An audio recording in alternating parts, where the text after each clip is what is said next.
आज संसद में राहुल गांधी और कांग्रेस सांसदों ने एक बैग लेकर प्रदर्शन किया। उस प्रदर्शन की एक झलक देखिए, फिर बताऊंगा कि संसद के अंदर घमासान कैसे मचा।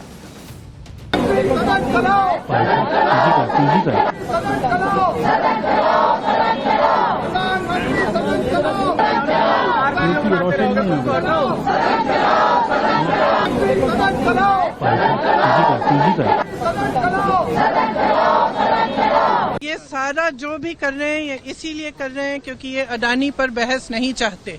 सीधी सी बात है, ये जानते हैं कि घूस दिया गया है, ये जानते हैं कि आज देश की जनता तरस रही है। जो बिजली के बिल उनको आ रहे हैं, लोगों को, गरीब लोग हैं वो दे नहीं पा रहे हैं, और इतने बड़े बड़े बिल आ रहे हैं क्योंकि इन लोगों ने घूस खाई है। और ये जानते हैं कि इस पर बहस नहीं कर सकते, इसलिए छिप रहे हैं, इसलिए रोज रोज कोई ना कोई बहाने ये सदन को बंद कर रहे हैं।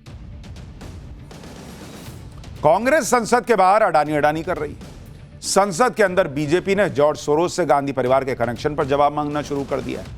आज लोकसभा और राज्यसभा में बीजेपी ने इस मुद्दे को जोर से उठाया। राज्यसभा में बीजेपी अध्यक्ष जेपी नड्डा ने सोनिया गांधी के सामने राहुल गांधी और पूरी कांग्रेस पर हमला किया। एक बार सुनिए राज्यसभा में जेपी नड्डा ने क्या कहा, फिर बताता हूं कि इसके जवाब में कांग्रेस आज सोरोस पर क्या नई थ्योरी लेकर आ गई।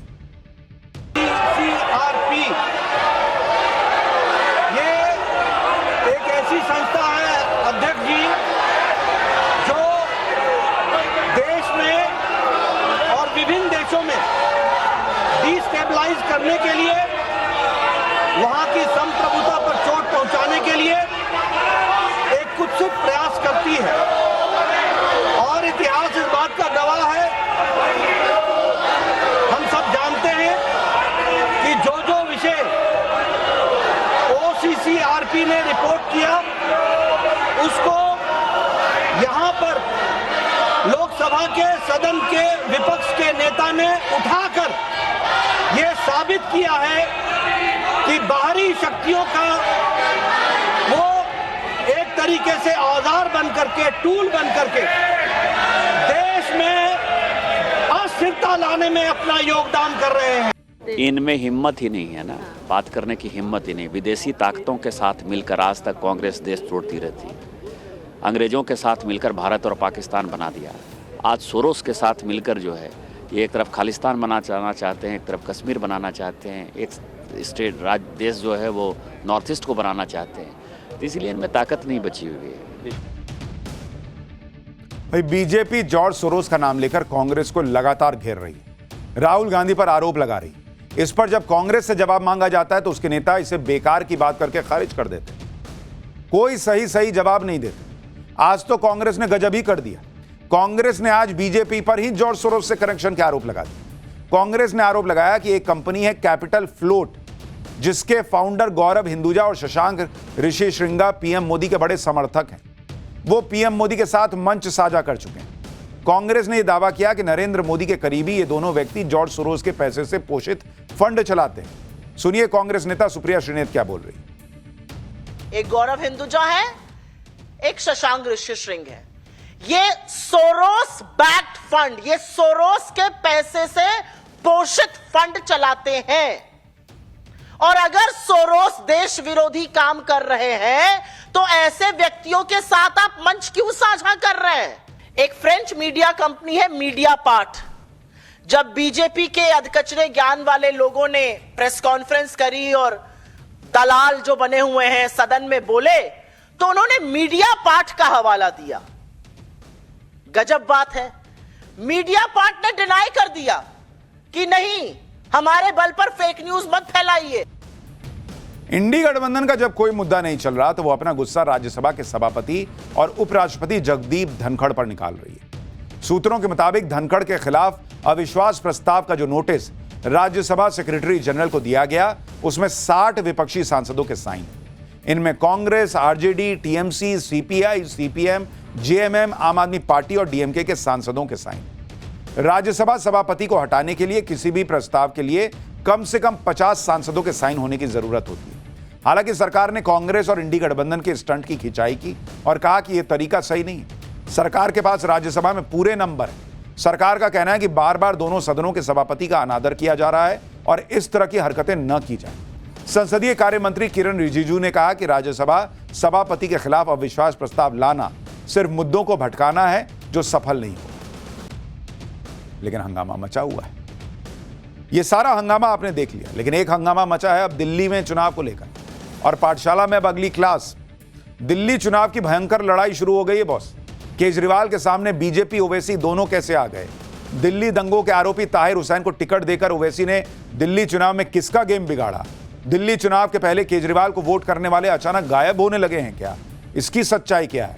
अब इसका चक्र।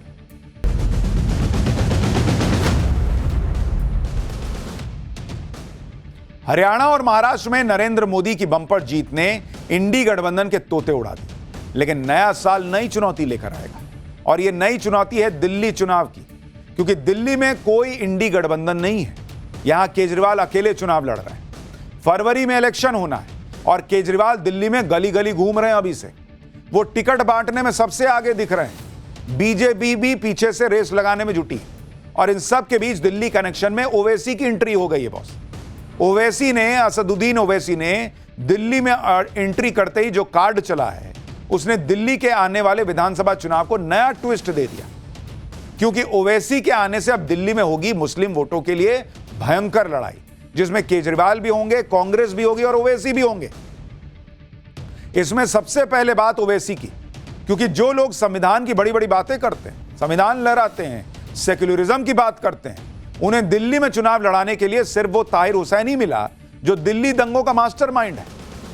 असदुद्दीन ओवैसी ने आज ताहिर हुसैन के परिवार वालों के साथ एक तस्वीर पोस्ट की है और बताया कि ताहिर हुसैन ओवैसी की पार्टी में शामिल हो चुका है। ओवैसी ने लगे हाथ ताहिर हुसैन को दिल्ली की मुस्तफाबाद सीट से कैंडिडेट बनाने का ऐलान कर दिया। भाई, ओवैसी ने कहा कि एमसीडी काउंसलर ताहिर हुसैन ने एआईएमआईएम ज्वाइन किया है और वो दिल्ली के आगामी विधानसभा चुनाव में मुस्तफाबाद विधानसभा सीट से हमारे उम्मीदवार होंगे। उनके परिवार के सदस्यों और समर्थकों ने आज मुझसे मुलाकात की और पार्टी में शामिल हुए। ये वही असदुद्दीन ओवैसी हैं जो मोदी और योगी को घेरने के लिए हर दिन संविधान की दुहाई देते नहीं थकते। लेकिन अब यही असदुद्दीन ओवैसी दिल्ली चुनाव में दिल्ली दंगों के मास्टरमाइंड ताहिर हुसैन को चुनावी मैदान में उतारने से नहीं हिचक रहे। अब कहां गया सेक्युलरिज्म, कहां गया आपका वो संविधान लहराना? जबकि ताहिर हुसैन दिल्ली दंगों का वो आरोपी है जो अब तक जेल में बंद है, उसे जमानत तक नहीं मिल रही बॉस। इसी साल मार्च में दिल्ली की कोर्ट ताहिर हुसैन की जमानत याचिका को यह कहते हुए खारिज कर चुकी है कि शुरुआती जांच में ताहिर हुसैन पर लगे आरोप सही साबित हो चुके हैं और यह ओवैसी का कैंडिडेट बन रहा है। जांच की बात करें तो जेल में बंद ताहिर हुसैन को पुलिस की चार्जशीट में दिल्ली दंगों का मास्टरमाइंड बताया गया था। पुलिस ने चार्जशीट में साफ साफ कहा था कि ताहिर हुसैन ने हिंसा भड़काई, दंगों की साजिश रची, दंगे करवाने के लिए पैसे भी खर्च किए। ताहिर हुसैन पर दंगों के दौरान आईबी ऑफिसर अंकित शर्मा की बर्बरता से हत्या कराने का भी आरोप। 24 फरवरी 2020 को उत्तर पूर्वी दिल्ली में भड़के इन दंगों में 50 से ज्यादा लोग मारे गए थे और करीब 700 लोग घायल हुए थे। इन दंगों के वक्त ताहिर हुसैन आम आदमी पार्टी से जुड़ा था और नगर निगम में आम आदमी पार्टी का पार्षद रह चुका था। हालांकि दंगों में नाम आने के बाद आम आदमी पार्टी ने ताहिर हुसैन को पार्टी से निकाल दिया।